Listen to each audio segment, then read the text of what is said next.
भाई इंसान अपनी गाड़ी की सर्विस करवाना भी नहीं भूलता, अपने घर की साफ सफाई करना भी नहीं भूलता, यहाँ तक कि अपने जूतों तक की सफाई करना भी नहीं भूलता।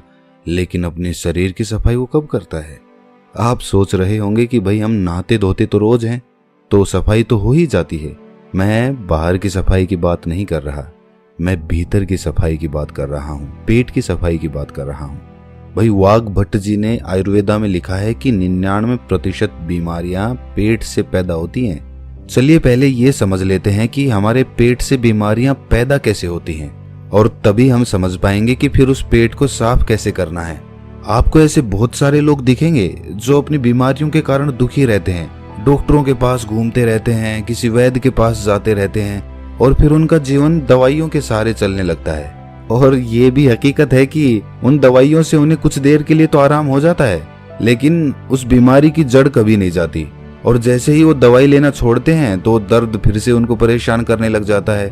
भाई कितने ही लोग आपने देखे होंगे, और वास्तविकता में तो आपके परिवार में भी ऐसे लोग होंगे। किसी के हाथ में दर्द होता है, किसी के घुटनों में दर्द होता है, किसी के पैर में दर्द होता है, और किसी के डायबिटीज है, किसी का लीवर खराब है, किसी को पथरी है। लेकिन समझने की बात यह है कि जिस तरह एक बीज से एक पेड़ बनता है, उसी तरह हमारे पेट में जमा गंदगी से ही इन सारी बीमारियों का जन्म होता है। भाई ये तो हम सभी जानते हैं कि फलों और कच्ची सब्जियों को पचने में तकरीबन 2 से 3 घंटे लगते हैं। वहीं पर अगर हम अनाज की बात करें, जैसे गेहूं या फिर कोई और अनाज, तो उसको पचने में 5 से 6 घंटे लगते हैं। लेकिन अगर हम बात करें मांस या मछली या फिर नॉनवेज की, तो उसको पचने में 15 से 20 घंटे लग जाते हैं। अब जो हम खाते हैं वो किस तरह गंदगी के रूप में हमारे शरीर में जमा हो जाता है, ये बड़े ध्यान से समझना। ये समझोगे तभी ये समझ पाओगे कि उस गंदगी को बाहर कैसे निकालना है। इससे मैं आपको आसान तरीके से एक उदाहरण के माध्यम से समझाता हूँ। मान लीजिए कि आप अपनी गाड़ी लेकर अपने घर से जाते हैं। रास्ते में गाड़ी सड़क पर चलती है, और कुछ दूर सड़क पर चलने के बाद सामने कीचड़ आ जाता है। अब जब कीचड़ में से गाड़ी होकर निकलेगी तो उसके टायर पे भी कीचड़ लगेगा, उसका टायर गंदा होगा। अब वो कीचड़ कुछ दूर बाद खत्म हो गया और आप फिर से सड़क पर आ गए। अब फिर से जब गाड़ी सड़क पर चलने लगेगी तो हो सकता है उसका कीचड़ हट जाए, लेकिन वो कीचड़ पूरी तरह से साफ नहीं होता, वो ऊपर ऊपर से साफ हो जाएगा। आप किसी चीज से साफ करेंगे तो भी वो ऊपर से ही साफ होगा, क्योंकि टायर पर जब हम देखते हैं तो उसमें लेयर्स बनी होती हैं, उसमें एक स्पेस बना होता है, एक जगह बनी होती है, और उसमें मिट्टी फंसी रहती है, कीचड़ भी उसी में फंसा रहता है। तो ऊपर से साफ करने पर वो ऊपर ऊपर से साफ होता है। उस टायर को पूरी तरह से साफ करने के लिए आपको तेज प्रेशर से उस पर पानी डालना होगा, तब उस बीच वाले स्पेस से वो मिट्टी निकल कर बाहर आएगी। लेकिन अगर हम हाई प्रेशर से उस पर पानी नहीं मारते हैं तो वो मिट्टी सालों सालों तक उसमें फंसी रहती है और टायर यूं ही चलता रहता है। उसी तरह जब हम कोई खाना खाते हैं तो पहले तो वो खाना हमारे मुंह में आता है, मुंह में हम उसे चबाते हैं, फिर वो हमारे पेट में पहुंचता है, जहां पर हमारी इंटेस्टाइन उसमें से रस लेती है, उसमें से जो भी न्यूट्रिशंस होते हैं उन्हें खींच लेती है, और उसके बाद उसे स्मॉल इंटेस्टाइन में भेज देती है, जहां से वो अपने रास्ते से बाहर आ जाता है। लेकिन हर प्रकार के खाने को पचने में अलग अलग समय लगता है, ये तो हमने सीख लिया, अभी पीछे बताया था। तो इससे पहले कि वो खाना पच पाता, हमारे इंटेस्टाइन उसमें से जरूरी न्यूट्रिएंट्स निकाल पाती, उससे पहले ही हम कुछ और खा लेते हैं। अब वो भी तो जाएगा, अब वो खाना जो हमने अभी खाया है वो भी इसी रास्ते से वहीं पर पहुंचेगा। तो अब जो खाना पहले से हमारे पेट में पड़ा हुआ है, जो पूरी तरह से हजम भी नहीं हुआ है, डाइजेस्ट नहीं हुआ है, वो अभी उस पर प्रेशर लगेगा। किसका? जो खाना हमने अभी खाया है उसका, क्योंकि वो भी तो उसी रास्ते से आगे जाने वाला है और आगे तो जाम लगा पड़ा है। तो ये खाना उसको धक्का मारेगा और वो पुराना खाना बिना पूरी तरह से डाइजेस्ट हुए आगे निकल जाएगा। लेकिन जब ये हाफ डाइजेस्टेड खाना बिना पूरी तरह से हजम हुए आगे बढ़ जाता है तो ये पीछे छोड़ जाता है बैक्टीरियाज के भंडार। बहुत सारे बैक्टीरियाज होते हैं जो पीछे छूट जाते हैं, और ये बैक्टीरियाज हमारे इंटेस्टाइन से, यानी कि हमारे पेट की, हमारे स्टमक की जो इनर वॉल्स होती हैं उनसे चिपक जाते हैं, चिपट जाते हैं। उसी तरह जैसे वो कीचड़ उस गाड़ी के पहिए पर लगा था, ठीक उसी प्रकार अब हमारे इंटेस्टाइन तो खाने से न्यूट्रिशंस खींचने के लिए बनी है। तो जब हमारे इंटेस्टाइन खाने से न्यूट्रिशंस खींचती है और शरीर के दूसरे अंगों में उन्हें पहुंचाती है, तो उन न्यूट्रिशंस के साथ ये बैक्टीरियाज जो पहले से ही हमारे इंटेस्टाइन से चिपके हुए थे, ये भी खून के साथ अलग अलग अंगों में पहुंच जाते हैं। जब ये बैक्टीरिया वाला खून हमारे शरीर के अलग अलग अंगों पर पहुंचता है तो अलग अलग प्रकार की बीमारी पैदा होती है। जैसे जब ये लीवर में पहुंचेगा तो वहां पर पथरी बनने के चांसेस रहेंगे। जब ये दिल के पास पहुंचेगा तो दिल का दौरा पड़ने के चांसेस रहेंगे, और जब ये मस्तिष्क में पहुंचेगा तो ये दिमाग की बीमारी पैदा कर देगा। और इसी प्रकार जहां भी ये पहुंचेगा, जोड़ों में पहुंचेगा तो जोड़ों का दर्द पैदा करेगा। तो इसीलिए समय समय पर हमें अपने पेट की सफाई करते रहना चाहिए, ताकि हमारे इंटेस्टाइन में वो बैक्टीरिया जमा ना होने पाए। चलिए मैं आपसे पूछता हूँ कि घर की सफाई करने के लिए सबसे पहला स्टेप क्या होता है? भाई कॉमन सेंस की बात है कि अगर हमें अपने कमरे की सफाई करनी है तो हमें कमरे को खाली करना होगा। अगर फर्श साफ करनी है तो फर्नीचर को बाहर निकालना पड़ेगा।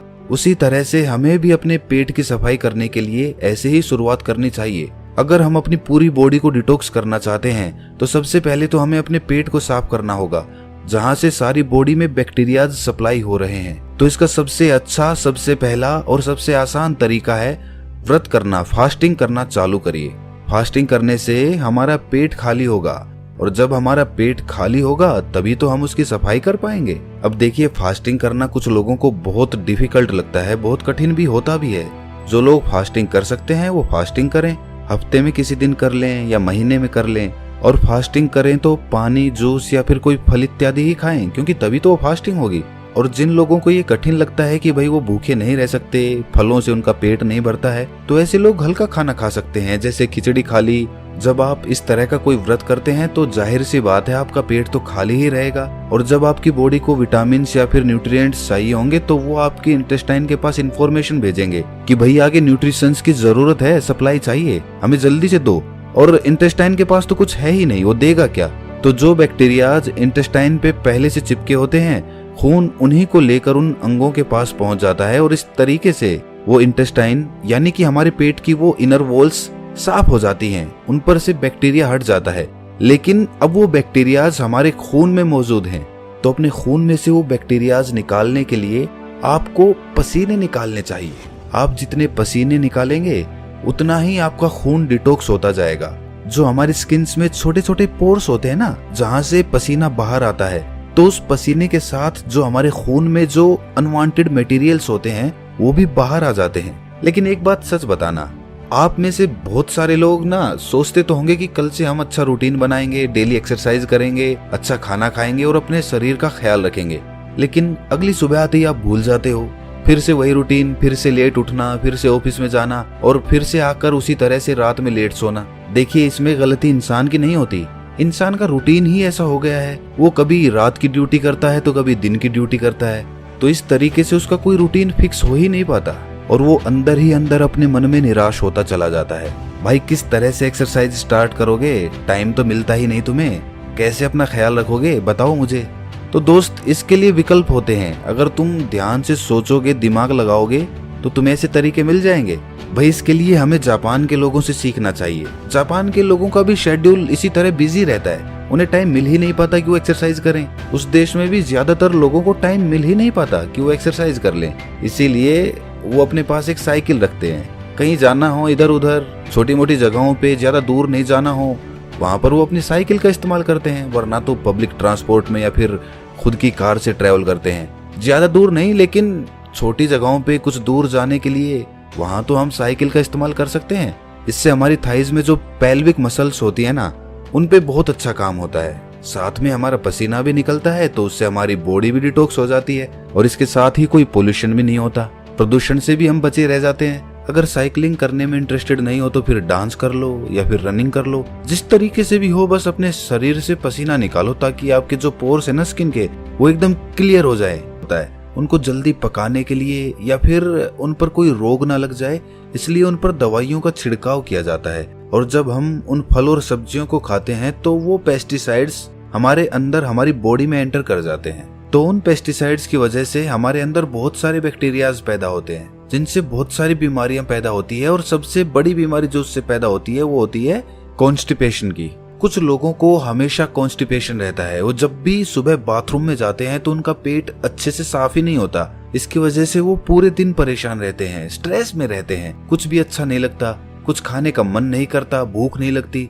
तो उन लोगों के लिए त्रिफला चूर्ण सबसे अच्छी औषधि मानी जाती है। त्रिफला के नाम से ही पता चलता है कि ये 3 फलों से मिलकर बना होता है। आंवला और हरड़ त्रिफला चूर्ण के मेन कंपोनेंट्स होते हैं। आंवला में विटामिन सी होता है, फाइबर होता है, और वहीं पर हरड़ एक बहुत अच्छा एंटीबैक्टीरियल होता है, जिस दिन आप सुबह सुबह नींबू पानी नहीं पीने वाले, उस दिन आप त्रिफला चूर्ण का सेवन करें। 1 छोटी चम्मच अच्छे से गुनगुने पानी में मिलाकर पी जाओ। उसके बाद देखना क्या कमाल होता है। खाना अच्छे से डाइजेस्ट होगा। सुबह पेट इतने अच्छे से खाली होगा कि पूरा दिन हल्का हल्का महसूस करोगे। और इसे भी रोज लेने की जरूरत नहीं है भाई। 1 हफ्ता आपने नींबू का पानी ले लिया, फिर किसी दूसरे हफ्ते आपने त्रिफला चूर्ण का सेवन कर लिया। इस तरह अल्टरनेट तरीके से इनका इस्तेमाल करना है। कहीं पता चले कि आप नींबू पानी भी पी रहे हैं और साथ में त्रिफला चूर्ण का भी सेवन कर रहे हैं। ऐसा मत करना।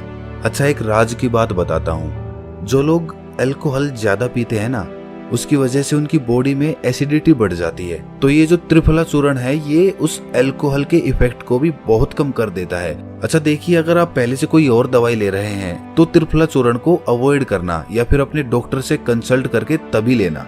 अच्छा, एक और बहुत अच्छा तरीका होता है बॉडी को डिटॉक्स करने का, और वो है कि खाने से पहले फ्रूट्स या फिर सैलेड खा लो अच्छे से पेट भर के। उससे क्या होता है कि फलों में और सलाद में ना फाइबर होते हैं बहुत अच्छी मात्रा में।